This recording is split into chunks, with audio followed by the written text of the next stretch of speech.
Now, Ukraine's battlefields are ablaze. Russian forces have unleashed their heaviest aerial onslaught in this war, raining down hundreds of missiles and drones across Ukrainian cities, stretching air defenses to the breaking point and leaving Kiev, Odessa and border towns smoldering in their wake. Now, Ukraine says a wave of missile and drone attacks has struck the city of Kharkiv and several nearby districts overnight, causing destruction and also injuring at least 11 people, including 2 children.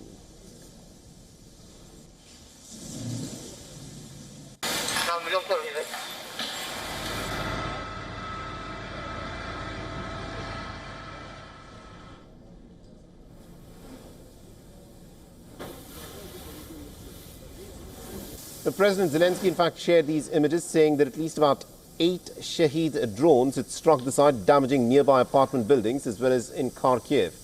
He says that most of these attacks targeted civilian infrastructure and have no military purpose whatsoever.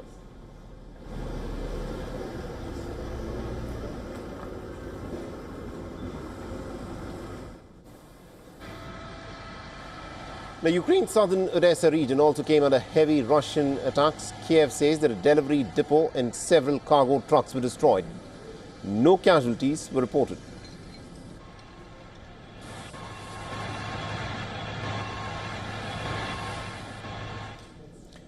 Now, Ukraine's Sumy region is also under constant Russian attack. Russian aerial attacks have also stretched Ukraine's air defenses, raising fears about Kiev's reliance on Western systems.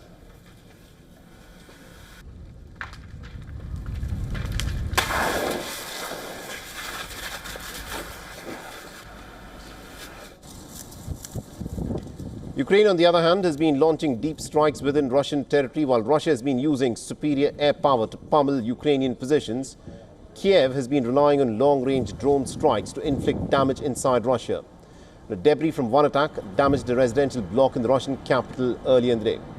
So as the fighting continues to rage on, diplomatic efforts to end the war have intensified. European leaders, led by France, are pushing for deeper economic sanctions and also a united front to pressurize Russia into a ceasefire.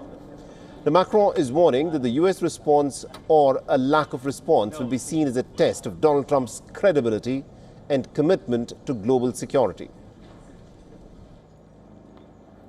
I do not believe that the post-Kiev situation is a credibility issue for the Europeans. I think it is a test of credibility for the Americans. We Europeans have been consistent for 3 years. We sanction Russia, we help Ukraine, and we do not want the escalation leading to a new world war.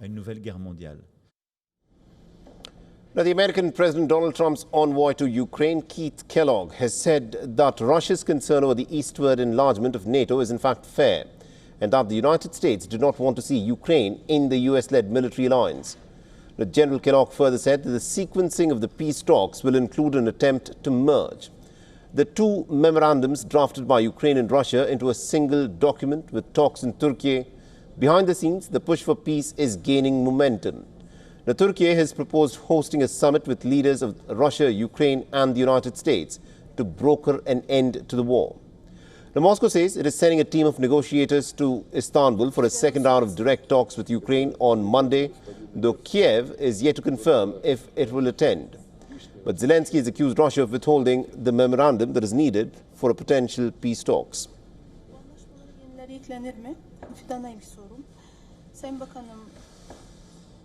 All right, now to help make sense of all this, we're joined in this broadcast by Professor James Russell, who's a professor at the National Security Affairs. Thank you very much indeed, Professor, for joining us on this broadcast. Now, the comment that's been made by the French President Emmanuel Macron is pretty interesting. He says that it is the credibility of Donald Trump that's in fact at stake in these negotiations for peace in Ukraine. Do you think there is an increasing sense that's being realized, probably not just within Europe, but even in America and by Donald Trump himself, that perhaps the Russian position for a peace deal isn't exactly what Donald Trump has been talking about all along? Well, I think it's been clear that President Trump has not grasped the nuances of the negotiating situation in the Ukraine and the direction of the war over the last 36 months, which, as your reporters have outlined in this very good report, in which the Russians are steadily gaining the upper hand on the battlefield, and feel, of course, that the leverage in the bargaining that has to sort of follow from these actions is to Russia's advantage. So the longer the war goes on, Russia feels like it has the advantage. And I don't think that President Trump accepts the formulation by Macron that the war has essentially turned into this test of America's commitment to global security. I think Donald Trump has a very different conception of what that entails as compared to his predecessor, Joe Biden, who, again, in your report, eloquently laid out the American sort of case prior to Donald Trump, that the United States stood for the maintenance of international peace and order and was going to stand against tyranny and all the rest of these kinds of things. And that's not something that Trump signs on to. He doesn't agree with this. So there's a disconnect on many different levels. There's a disconnect between the United States and the Europeans. There's a disconnect between the United States and Russia. There's a disconnect between the United States and Ukraine. So the elements for a bargaining framework to be successful, these disconnects are somehow going to have to be squared. And I don't see the interesting. Sorry. Now, another thing that I want you to weigh on, Professor Russell, is what General Keith Kellogg said. That he said that there may be something in the Russian perception of this expansion of NATO's frontiers, which has resulted in this war in Ukraine. Do you think the NATO military leadership and essentially the American military leadership would accept what General Keith Kellogg is saying, that if the frontiers of NATO keep expanding eastwards towards the borders with Russia, then there is going to be conflict?